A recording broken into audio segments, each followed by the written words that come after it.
I see one. Oh, What kind of device are you using? Because you cannot record if it's iPad or iPhone, or you just can I'm on a record. Mac. You are on a laptop? Yeah. Laptop. So, okay, I will double check. Remove, allow.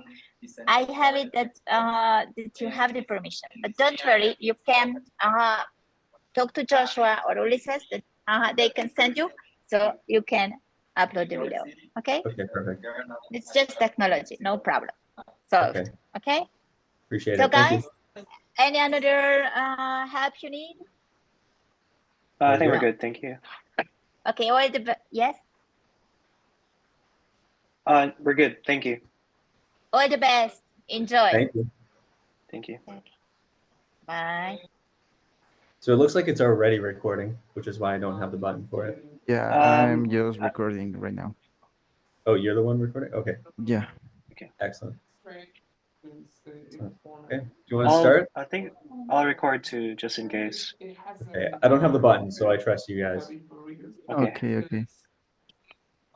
So, like, do you I have think we start introducing for our roles, I think. Yeah, I think that it's a good idea. So, who wants to start? I'll start if that's okay. Yeah. Okay, that's okay. Yeah. Okay, so I'm Duke. I'm going to be representing the United States in this matter. We're quite excited to have a new deal come in. Of course, we just had an election, and we think that if we come back to the table, we can help modernize this NAFTA agreement and really make it, applicable for the modern economy. A lot of things have changed since it was initially drafted. So quite excited to be here. I'll hand it over to one of you if you want to introduce yourselves. Yeah, I can go next. I'm Josh. I'm representing Canada. And since we're negotiating NAFTA 2.0, for our country's sake, we just want the NAFTA agreements to continue and to have its original purpose for the participating countries to have economic benefits and free trade for all countries. So then, well, I'm Ulysses, and I'm the representative from Mexico, and I'm here to reinitiate the NAFTA 2.0. And I think that this is really important because we can just like improve our different treatments that we have in each other countries. Okay, excellent. Do you want to set an agenda? We have a few points to go through. Maybe two of you can give me your most important ones. I'll make a list, and then we'll just go top to bottom. How does that sound? Yeah, I think we can just go to major topics and then discuss them as we go through them. Let's do it. Okay. So regarding tariff barriers eradication. Yeah, that's the first one. Yeah, so that's the first one. So initially, the NAFTA 2.0 agreement was to basically remove all of that. So there's free trade amongst Mexico, Canada, and the US. And putting tariffs on our products going into Mexico or going into US to Mexico or Canada to US would just defeat the purpose of the NAFTA in the first place. I think having tariffs is important. So we're three different independent nations, and we all have our own sovereignty. And I feel like being able to enforce tariffs is an expression of sovereignty. So having control of that, I would like to see these tariffs continue. Well, I think that we have to respect like the principle of the tariff barriers eradication, like the accordance of 1994, I think so. Because we can have like a growing in the inversions in our countries and also have a very higher compatibility in each other's. Okay, so you would like to see tariffs eradicated or tariffs to remain? well, Mexico wants the tariffs get eradicated. See, okay. Well, I'm all for the tariffs. I think it makes the U.S. strong, and it enforces sovereignty, which is something that's quite important to independent nations. I don't know if we're going to make a decision on this one right away because it sounds like there's some polarizing thoughts. So if it's okay, we'll move to the next one. Yeah. Okay, and then we can kind of find some balance somewhere in here. Do you want me to go through the second one or? Yeah, if you want to start, we'll just Yeah. keep the same order. Yeah. So the second one is rules of origin. Basically, mm, the US, and I think in my information, you want to increase the cars export or the car sport export to your country by a certain percentage, and that percentage is kind of hurting Canada's economy and and Mexico's economy, I think. So I think if we're all in the NAFTA agreement together, we should all work towards like each country's best possible outcome.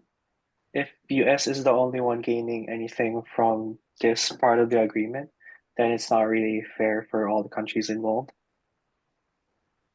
And so, what would you like to see happen? Uh, Reasonably, like the value can go up 65 to 75 since the US does want the increase.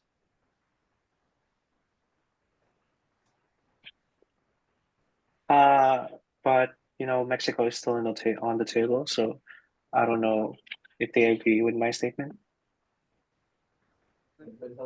Well, Mexico wants like the 62.5 to 75 because we can get like a positive economic impact, like maintaining regional supply chains, so we can increase in regional content, especially the 50% of the US content. Well, it would disrupt supply chains that have developed for decades in the North of America, and this would generate additional costs for companies, resulting in higher prices for consumers and a loss of competitiveness in the global market. Also, it could preserve the efficiency and specialization of companies in the NAFTA countries. Yeah. I hear your concern. From the US's perspective, of course, we just had an election, and so our leader has spoken. He wants 85% for rules of origin. This is quite firm, and I feel like it represents what most Americans are wanting here, is to push out American-made products and have rules of origin. Some of the benefits to doing this is I think it will increase competition across all three nations, which is a good thing. I think it would force both Mexico and Canada to produce higher quality goods to try and compete with this rule. So from our perspective, I think it's not a win-lose situation on this. I think it would just increase competitiveness. It just looks bad on paper saying that it has to come from the US at 85%.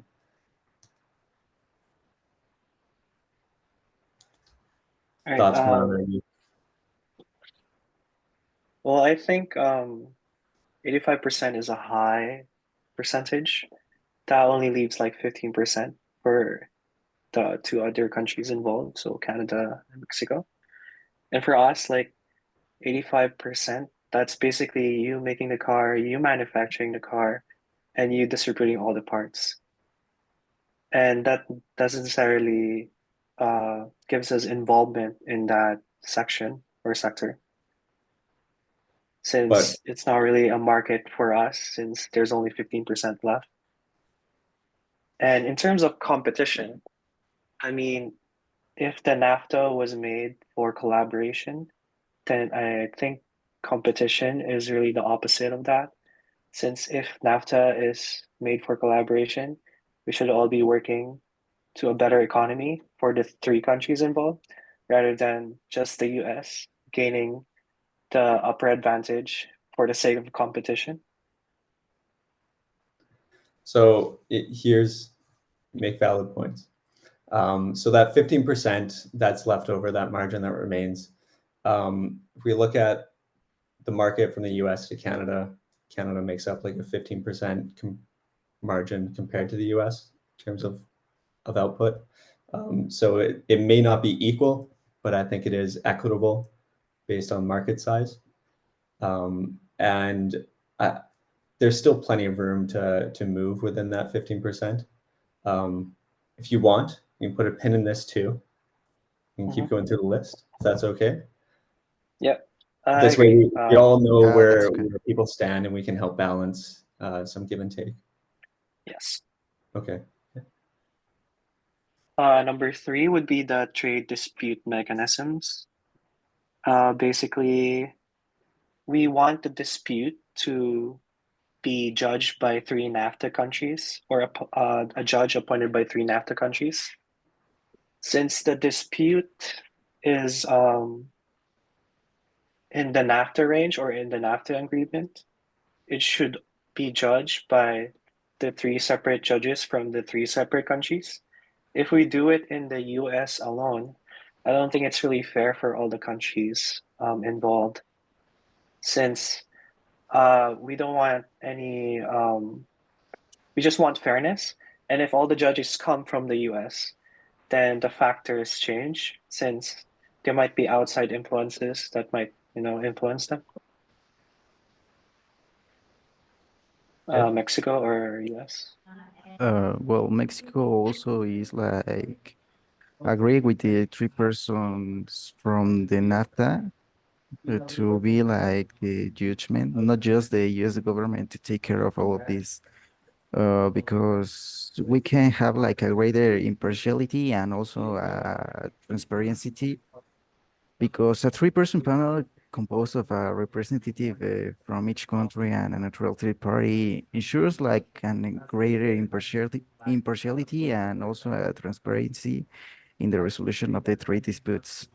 This is because, well, the panel will be made up of experts with different perspectives, and which will help ensure the more balanced and also objective analysis of the cases. Also, we have like more experience and knowledge of all of these situations, so it could be like more balanced, and we can get easier in a better conclusion of the problems. Okay. Thank you. So for the US, we would like to see all disputes resolved in US court, which I'm sure you've heard that as a proposal. Some of the advantages to this is that it centralizes a lot of the disputes, so we can turn disputes over quickly. If you have the same core team that's able to process these disputes, they're familiar with the agreement and they're familiar with the rules that are within the agreement. I feel like it would help facilitate a lot of these disputes and come to a resolution quicker. So that's the US's position on this. Any comments on that, or do you want to keep moving to the next point? I think we just keep moving. Sure. Right. So sunset clause is the next topic. It's basically the changing of the agreements every 5 or so years. In Canada's opinion, modernizing NAFTA is a must, since economies does change and we have to adapt to that. But we also must keep in mind the original purpose of NAFTA. So in Canada's point of view, we would like to modernize NAFTA every 10 years. Modernizing meaning changing a few rules to improve the agreements between countries based on the economic status of the world, but not necessarily like outright changing NAFTA agreements all throughout. That's Canada's point on that. Well, Mexico points is the same as Canada's. we are like agreed to renegotiate the NAFTA agreement every decade because we think that this is the most like uh, efficiency way to get improved like the three countries because we can also uh, improve the rules that we have because we know that the technologies and the economy is changing all over the world every year and year that we pass. So we have also to change the way we can think and also the way we can like countries do the things. Okay, thank you. So for the US, of course, things change quickly. So we're thinking about a 6-year time horizon, and we would like to see all of us come together and all of us to agree to renew our agreements. And if we don't all come to an agreement after that 6-year planning horizon, then we would like to see NAFTA expire. So that's the US's position on this. Things change quickly. I think after 6 years, if we don't all agree to keep going, we need to scrap, we need to start again. Well, I think that every 6 years is not like the way to do the things because in case of Mexico, every 6 years we change of president. So the new president that entered in the government thinks like in a different way. So it can like just change something, some things that it he thinks well he could think that is the best way to Mexico and at the final it's not going to be the greatest thing that we could do so he need to just like see the way that is functioning right now the NAFTA's agreement and then he could like decide to change try to change with the other countries like some rules to improve the three of ourselves like the way we trade between us. Okay, so every 6 years you have a new president, is that right? Yeah, that's right. So then your planning horizon would be better off at 6 years? Oh, sorry, you're on mute. I think Yeah, you're sorry, muted. sorry, Yeah, sorry. sorry. uh, no, we're thinking like to do the renegotiation of the NAFTA every 10 years. We think that is the most effective way to do this. Okay, interesting. I'm gonna make a note of that. I think we can find a more optimal position on that, but we can keep going so that we Yeah, we cover can go. everything. Yeah. So in terms of the next topic, it's agricultural subsidiaries, mainly in dairy and poultry products. So, as the US said, they like to keep competition and in some parts of the country strong, and also it makes the independent nation strong, right? Absolutely. So I think every NAFTA member should keep their protection for dairy and poultry industries. Since if the US is taking a really, really strong stand on competition in terms of car manufacturers, then they should also stand for the protection for dairy and poultry agriculture.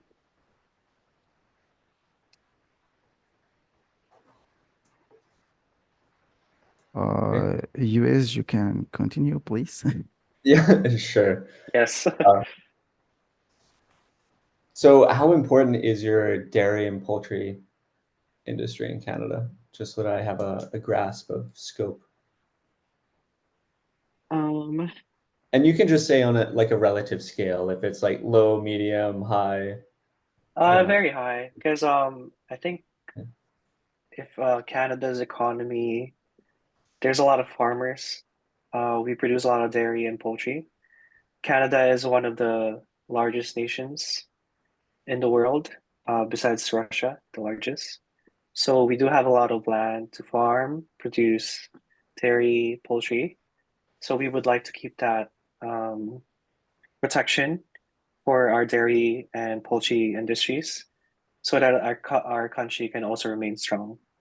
in that front. Okay, excellent. Thank you. So one of our concerns with why we want to keep these barriers, absolutely competition is important to us. But we have seen reports of the dairy industry in Canada being controlled by cartels and by organized crime. And organized crime being used loosely here, quite a large industry, quite a large control over the market here. And so our concern is that our dairy and poultry industry is not controlled by cartels. And so if it's, free market versus cartel, that's not really a free playing ground. And so we would like to keep some of those barriers to help balance the imbalance of, organized crime versus free market. So that's the US's stance. Mexico, do you have anything to say? Yeah, well, in case of Mexico, we want like to remove all the entry barriers in the given agricultural industries because we think that it could increase like the trade and investments in every country. Also, we could get like a strengthening like regional supply chains because like in North America, dairy and broadly supply chains are like highly integrated. Removing entry barriers will help like stringing like these chains and make them more competitive in the global market. Also, it could like attract the foreign investments uh, because a very free market for dairy and poultry products between like Mexico, the United States, and Canada would be like an attractive destination for the foreign investments. Also, it could generate like more jobs and more opportunities for the economic development in each region. Okay, well said, Mexico. And those are all strong points. Thanks. Uh, should we move on to the next one? Yeah, let's. Yeah, okay. Yeah. So labor and environmental standards. In terms of Canada's point of view, um, we would like to keep the labor and environmental standards high because that would produce higher salaries for those involved. And if we want to keep the economy strong, since Canada has a really strong economy in the service industry, so any labor, just hard jobs, right? Physical jobs. We would like to keep that front really strong. I feel like they should also work in the US economy as well, since the US also has a strong service industry. And in terms of the environmental standards, I know everyone should care about the world. So labor and environmental standards should be at an all-time high, especially as of now, since we're all experiencing this global warming. And I feel like that should coincide with all the countries involved, since we are looking towards the future. And that's kind of this point on that. Well, in case of Mexico, we want like a higher labor and also environmental standards, but getting there not like an salary adjustment, uh, because like well, we think like improving working condition, it could improve like the working conditions, raising like the labor standards in the region. We will promote like better working conditions for all the workers, including a living wage, fair working hours, and also a workplace safety and high end. See, yes. Um, it could like give to all the workers like very good environmental protections. Strengthening the environmental regulations would help like to protect the region and also combating like the pollutions because we also know that the pollution, the deforestation and the climate change is like a really bad problem for our countries, and I think that it is also like a way we could avoid this point. That's all. Okay, thank you. You know, Mexico, I agree. I think higher labor and environmental standards is very important. In terms of salary, I don't think that a salary adjustment is really needed in our case. You know, I feel like wages are pretty good.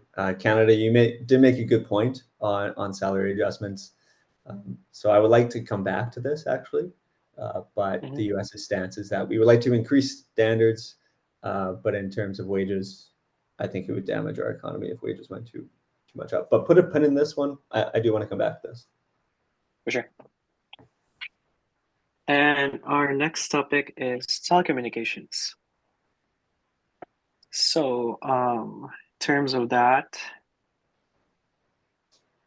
um, this is a really weird one.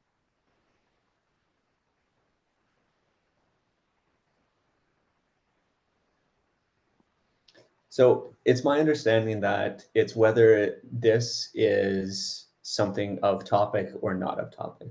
So it's either it becomes part of this agreement or it's not part of this agreement. Yeah. Um,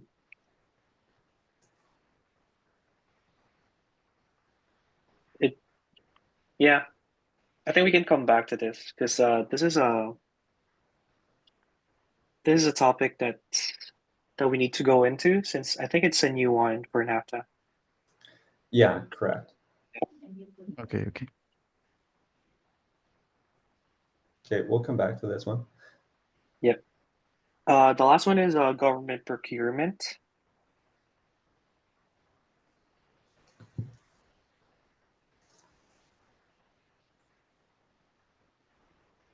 In terms of Canada, we seek free trade and market access in relations to government procurement. Um,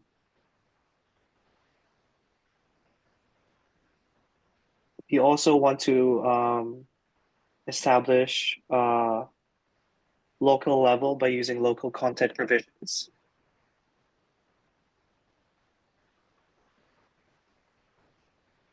Um, I think that's it for now. Okay. I can go You have next. yeah, you can go next. Yeah. So the US would like to see a little bit more reciprocity across all three nations. So when it comes to bidding on government contracts, we would like the dollar value of government contracts between all NAFTA members. They should be reciprocal. So that's the US's stance. So if I give Canada a bid, I want Canada to give me a bid. It's kind of the goal behind that. Yeah, I think that's the same thing. Yeah. Okay. Yeah, we're all speaking the same language here. Yeah. Just different wording. Yeah, exactly. Mexico, Yeah. what's your thought on the government procedure? Well, can you repeat like the point like you two are like in agree with? Yeah, so I I think think our stance is that, and I think the exact phrasing that we're looking here is the dollar value of government contracts between all NAFTA members should be reciprocal. so. Okay. Basically, it's dollar by dollar in terms of contract. Um, yeah.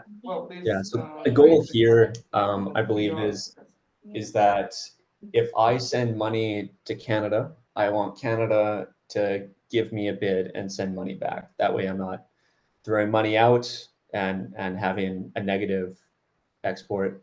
I want some balance when it comes to Mhm. government procurement. Okay, but in this case, it going to be like the US dollar or the Canadian dollar? Uh, the global standard is the US dollar, so it Yes. would be the same. It would just be converted to a similar number. Okay, but Maybe we use it euros. it would be like more benefits to the US or No, it's all about equal payouts for this is the intention. So again, like Mexico, if you're always buying things from the US, then you are sending money out of your country and you're getting product, but you're sending money out. So you have a negative trade deficit. Whereas if we put in this clause, then I would be forced to buy from Mexico, which means that I'm sending money to you and I'm getting product back. So it's just a way to balance that flow.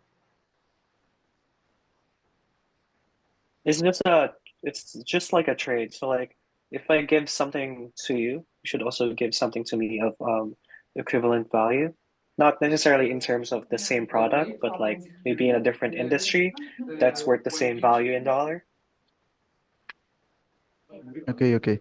Well, in this case, Mexico is more like agree with the free access to the government contracts in all the NAFTA territories, but I think that in this point we could do like an exception and be agree with you too, because it also could be like a great way to do all these transactions in our countries. Okay. Yeah, that sounds great. So if this is an So easy point for all three of us, we can say that we do want some balance on this Yeah, I issue. think so. Yeah. Okay, let's do it.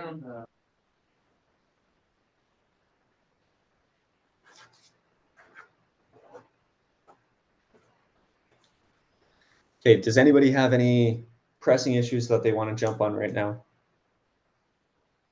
Or I think we come back? just go through them again and then Yeah. agree on, yeah. Do you want to go to telecommunications first? Do you wanted to dig into that a little bit more? Yeah, we can go through that since that's a new topic, then we really have to talk to that. Okay, yeah. Yeah. So from the US standpoint, we would like access to telecommunication sectors. So we just want to start, we want to introduce a chapter. We don't have to talk about the specifics of what this means. We just want to make sure that we address this. Because in 1994, telecommunications wasn't as big as or as important as it is now. I think Canada's position is the same. We also want telecommunications incorporated in the chapter because NAFTA was made in 1994. I agree with that. So modernizing it would allow telecommunications in the clause. I agree. Mexico, what's your thought? Yeah, well, Mexico thinks that we need to get access to the telecommunication sector because, well, uh, at the difference of Canada or the US, we're not like a really development country. So sometimes we need to get to these like points to get a little bit of benefits from this. But I think that we could like adaptate the to your policies, and also we could improve as a country. Okay, I love the sounds of that. Okay. So it sounds like we'll make this a topic for future discussion. Yes. Yeah, fantastic. That's what I like to hear. So we all agree for the access to telecommunication sector, right? Correct. Yeah. Yes. Okay. Okay, fantastic. Do you want to go through tariffs, barrier eradication, or Yeah, let's do it. So there is one uh, here. So labor and environmental standards. So like I want the standards to increase, but I don't want a salary adjustment. Inflation's an issue. Salary goes up predictably, so will inflation. That's the method behind that madness. But you made a good point about trying to elevate everyone's living conditions. So what I'm thinking is that I too would propose that standards increase and salaries increase, but I need to protect that with rules of origin.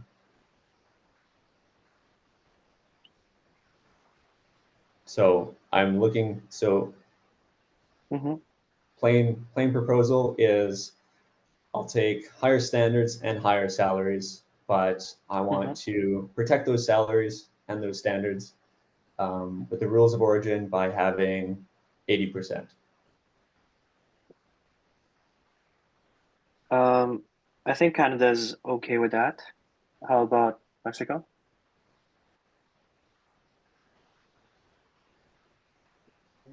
I think that it's still a really high percentage of all of this.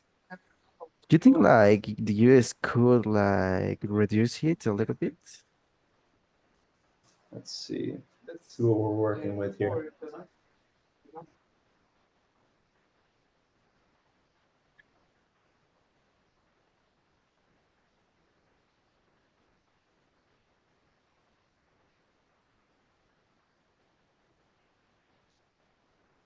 So I can come down to 76% on rules of origin, but I also want just an extra asterisk of clause saying that, and this is outside of NAFTA, it's just an agreement, is that US national content outside of NAFTA content is equal to or greater than 35%.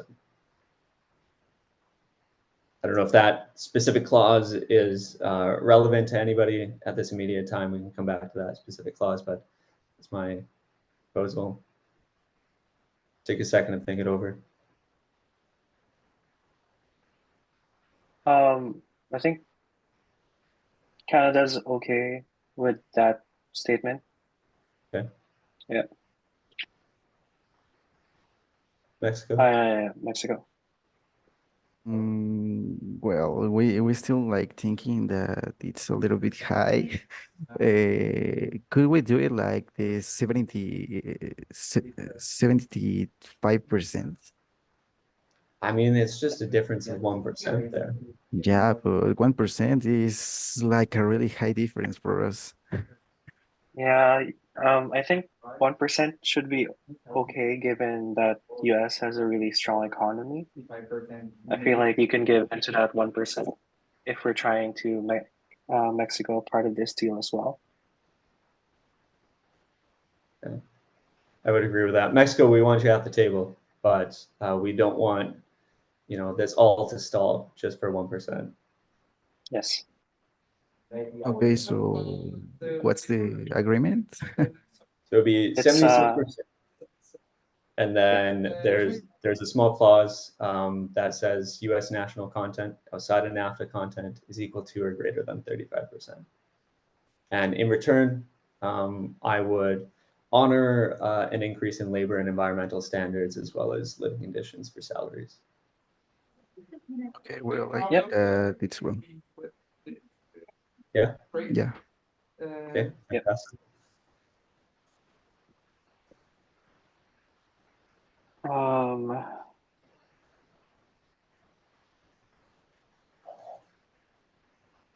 do you want to go to the next one? I think the tariff one is a big one as well. Oh, the barriers. Yes. Yeah. Remind me, what was your stance? We would like to respect the principles of the tariff barrier eradication because it's the original purpose of the NAFTA agreements. And reversing the agreement would only damage our collaboration between countries since it defeats the purpose of our agreement. Yeah, Mexico thinks exactly the same as Canada.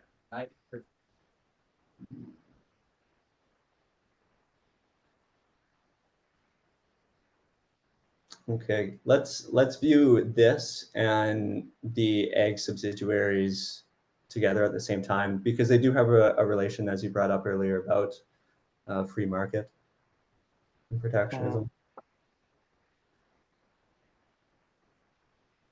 So the U.S. thought that we need to maintain some of these barriers and we need to maintain some of these tariffs for protection. Now, I'm thinking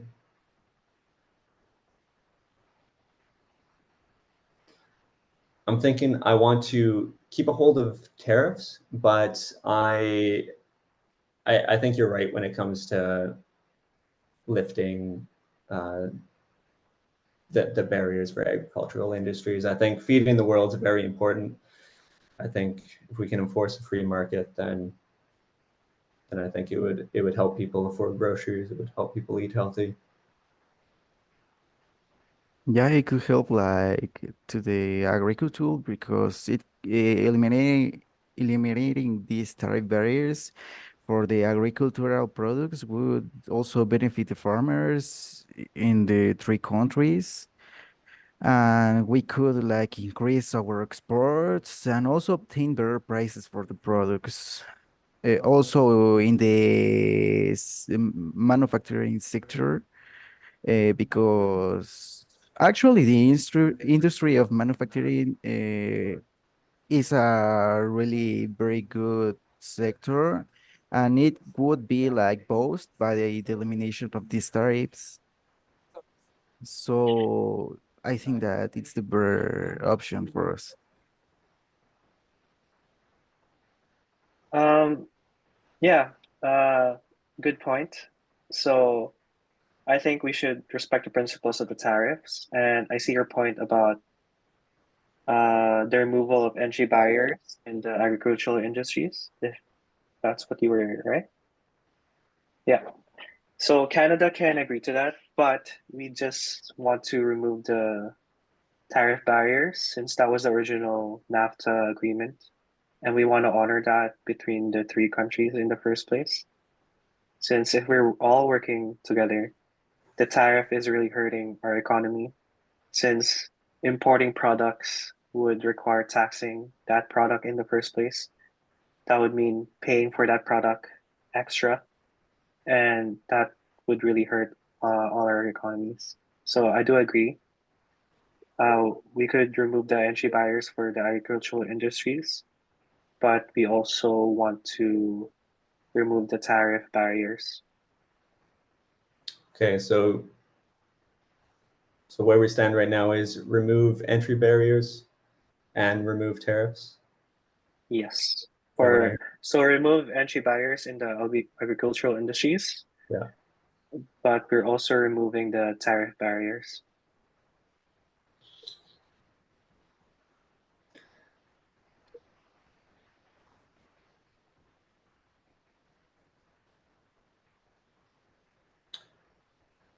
You know what? Let's do it.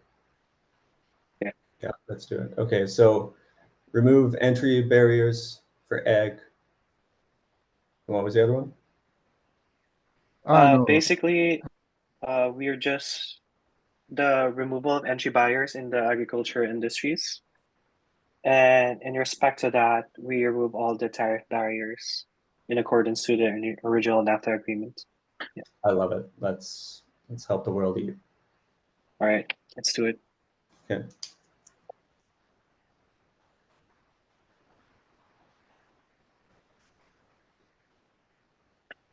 And I think we're only missing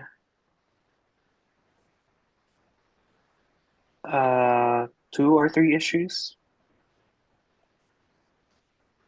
I think so. So what I have right now is trade dispute and sunset clause. Is that right? Yes. Have we agreed on labor and environmental standards? Correct. It was to raise all three. Yes, okay. So now we're gonna talk about trade dispute and sunset clause. Right. For the trade dispute, I really like the panel of judges appointed by three NAFTA countries. Since all three countries are involved in this agreement, it would only be rightfully so that the three countries would come from the three different nations to fix that dispute.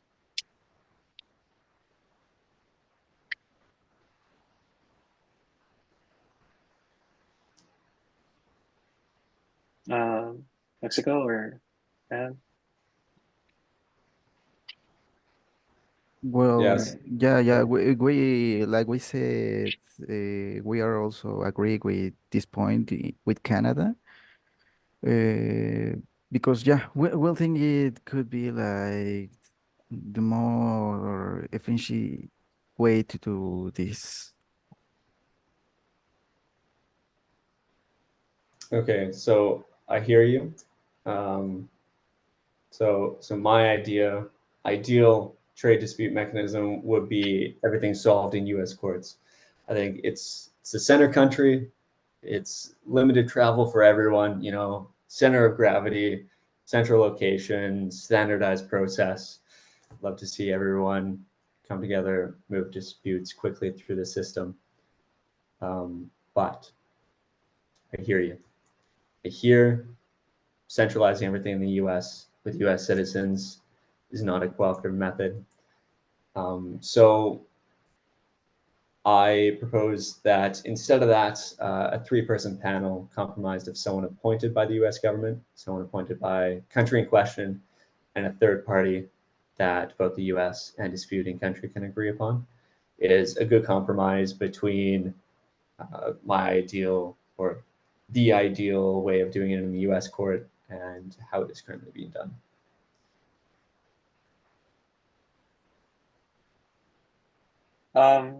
Why do you think it's ideal to just do it in the US courts in the first place if three countries are involved altogether and just doing it in US soil? Wouldn't that just defeat the purpose of um, collaboration since we're doing it in one country assigned by the judges of that country in the first place? It would just be a matter of like the UN's in New York, right? It's not Mhm. controlled by the US. It's controlled by the UN. It just sits in one country. So it would just be a matter of one person just organizing this and facilitates things, but you're still having representatives of a neutral party and the disputing country. It would just be a matter of having one person who's always there, who sees all the cases, who knows everything that's going on, just able to collect things easier, facilitate things easier. But representatives would be of the Yeah, dispute. well, it's a good point to be just one here, but as you said, one person having the knowledge of all the problems, I think that is too much. So having three different representatives from each country, it could be the more efficient way to do all of this. And also like one person is not like thinking about the problems or like the benefits that could get like the other countries like Canada or us Mexico. So getting a representative from each country could like give us like more liberty to get like the correct way to lead with these problems. I agree with Mexico. Okay, so I hear the two of you, and so this is what I think. So I think if we do the three-person panel, rather than having the same three people, one from Canada, one from the US, and one from Mexico, it's based on the case itself, and so that's what I propose right now. It's a three-person panel, but I hear your concerns. So I think that if we make it so that there's no sunset clause, maybe we can find some middle ground with that. We have the three-person panel and we have no sunset clause. Originally, I wanted to force NAFTA to expire after 6 years. Mhm. So you want a three-person panel comprised of someone appointed by the US government. In exchange of that, you don't want no introduction of sunset clause is agreed, right? Correct.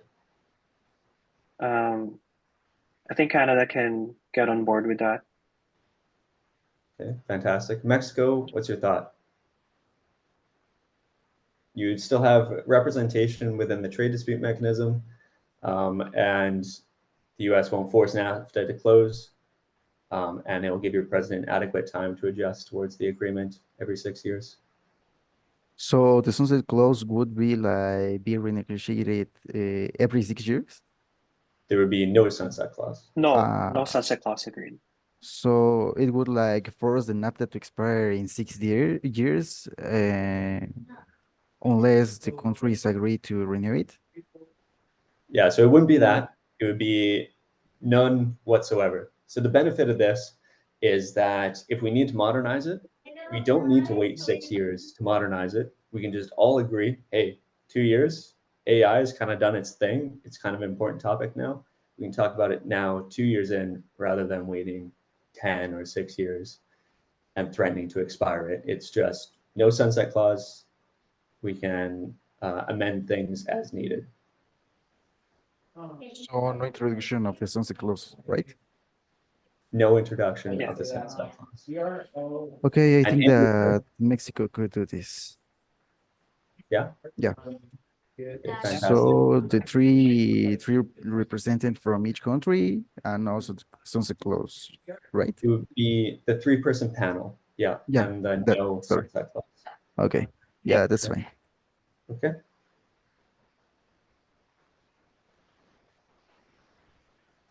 I think you just go through each one just to make sure we're on the same page. Yeah, let's do it. Okay. I can walk us through it if that's okay. Yeah, go ahead. So tariff, will remove barriers. Agreed? Mhm. Yep. Rules of origin, 76% plus my 35% for pay outside of NAFTA content. I think we agreed on 75, did we not? 76. Oh, 75. The 75, I think, because I was talking about the 1%. Yeah. Yeah, and I Yeah. said 1% between 75 and 76. Yeah, I think that 75 is more like accessible for most Mexico and also for Yeah. Canada. Yeah. No. Because like Canada said, the US government have like a really high power, economically power to Mhm. get all of this, but the other two nations, we can afford this. No, that can't happen. No, it was 76%. Said 1%. We wouldn't hang this out to dry at 1%. But this is something that can't be backed down on. I thought you said that you agreed that 75, but there's a clause that something about the US having 35% more. Yeah, I also hear that. Yeah, Yeah. so the 35% is a clause that, but it's 76% for regional content value. And what we can do to get that 75%? I would need a lot. This is why we're at the table. So you can't come down from the 1% from the 75. We can't come up to 1%. I mean, coming us, I started at 85%. yes, and that was already asking for a lot because you left the economy with only 15% for both countries to be involved in. So what do you hope to gain with this 1%? Well, it would just even it out to 25% between the two countries involved. So Plus 1% in a US strong economy. I think that's what I said earlier. Shouldn't really bother the US economy that much. oh, I see what you're saying. No, the Yeah. 1% is very important. That's why it matters to the US strong economy.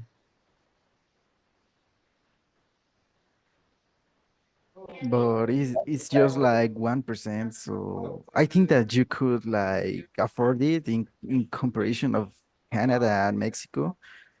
I think that it's the most valuable way to do this. Like it's just 1%.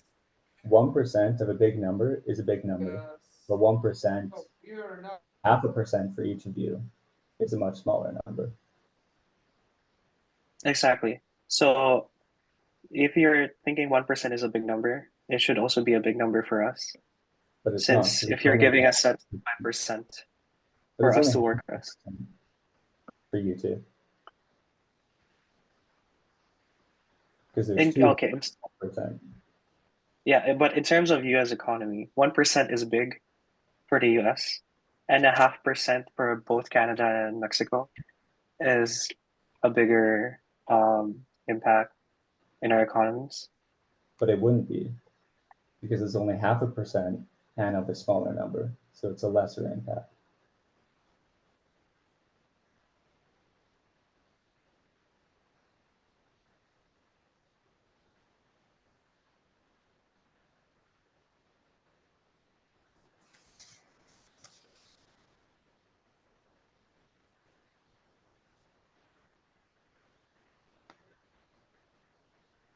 Okay, yeah.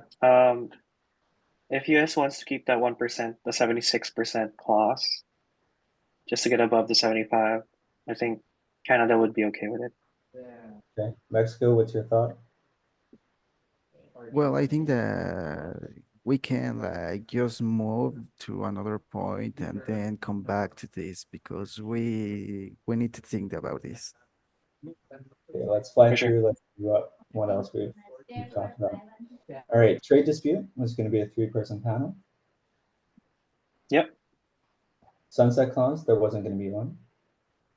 yep, Yep. Agriculture, we were going to remove entry barriers. yep, Labor and wages, we were going to increase all three, both labor, environmental standards, and salaries. yep, Telecommunications, we're bringing it to the table. We're going to talk about it. yes. Government procurement, there was going to be reciprocity. Yep. I think that's all of them. So I think we just Can go back to the rules of origin.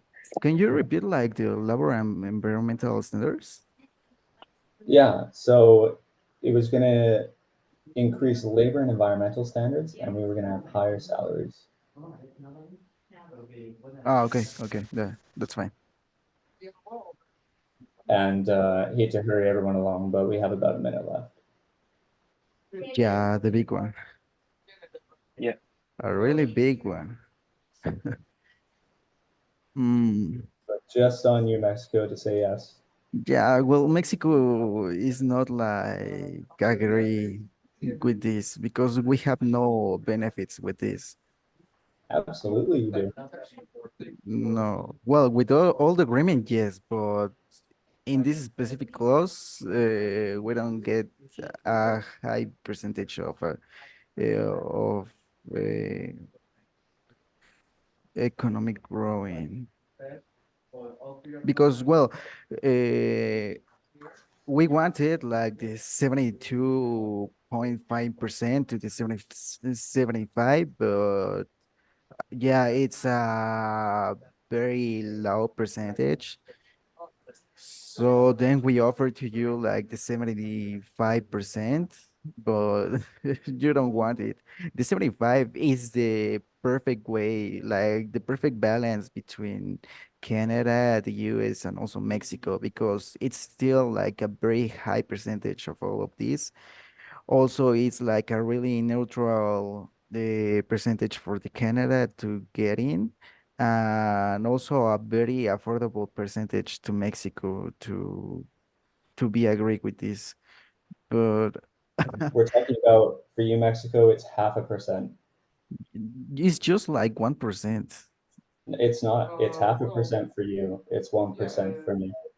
The value of difference is significantly different. It impacts you very little to have 0.5%. It impacts me quite greatly to have 1%.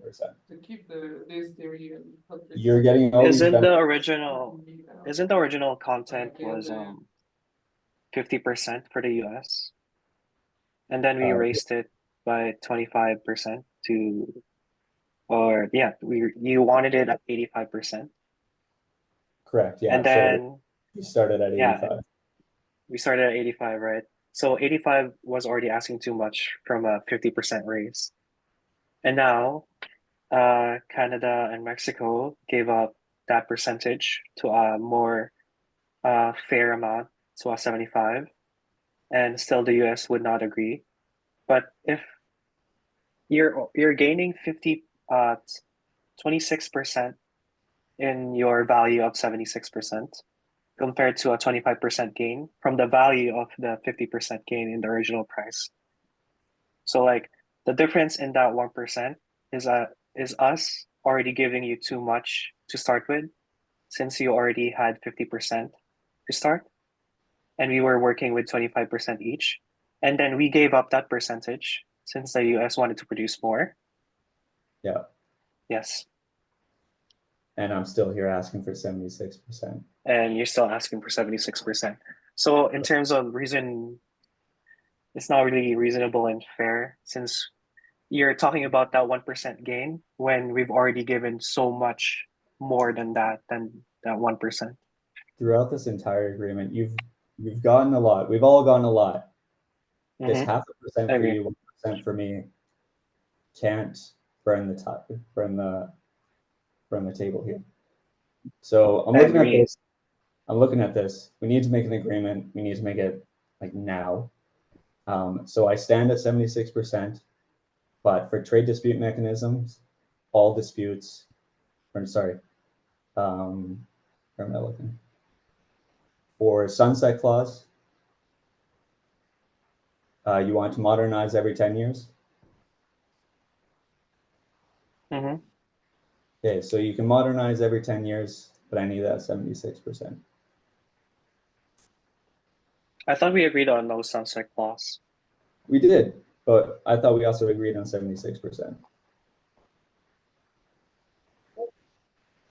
So both of you want a 10-year sunset clause? I don't. I'll give you the 10-year sunset clause for 76%.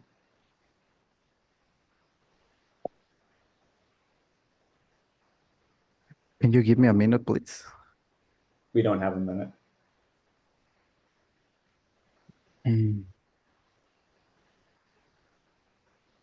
Canada, what do you think about this? I feel like US is pushing us in a position that would make us yield to what he wants. And it's not really fair since we already gave up too much of that percentage in the first place. And he's still asking for that 1% more.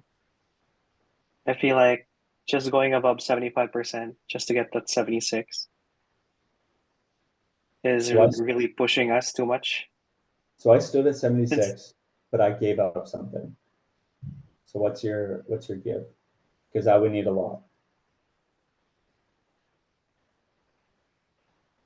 And by a lot, I mean just about everything else.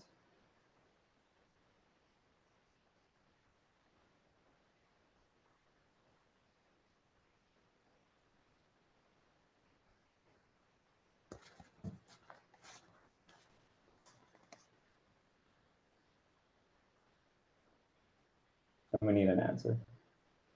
Quite yeah, because you wanting the no introduction to sunset clause and you having the rules of origin set at 76%, that would mean forever you having produced 76% of all automobiles parts, I think. So when I stood at 76, I gave you the option to modernize every, what did you want? 10 years? 6 years? Yes. But when we agreed to the no sunset clause, we agreed to a 75%, We agreed to a I think. 76%. Well, but at the beginning, we hear from you that you was agreeing with the 75%, and now like Yeah, you're that's just what I heard asking too. for 1% more. I think I that don't, that's not fair. I don't recall that. We can go back in the video and I might have said it, but that's not what I've written down. I see.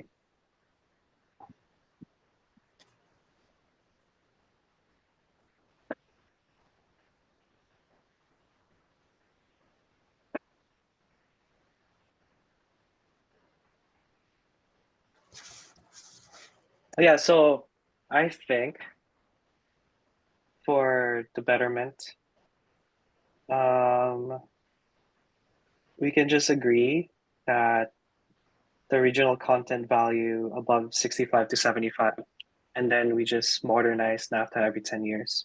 Since I don't really think it's fair for the US to keep 75% of the market for all eternity. Okay, so as it currently stands, 76% for rules of origin, and every 10 years, you said? Yes, modernizing it every 10 years. What do you think about that, Mexico? Yeah, I think so that it's the most valuable way. I'm not agree with that. Yeah. Fantastic. Okay, so I agree, greatly appreciate that. I apologize for any confusion and I apologize for the hastiness, but we just had to conclude because of time. Yes. Yes. Okay. It's been a pleasure. We'll see you in 10 years.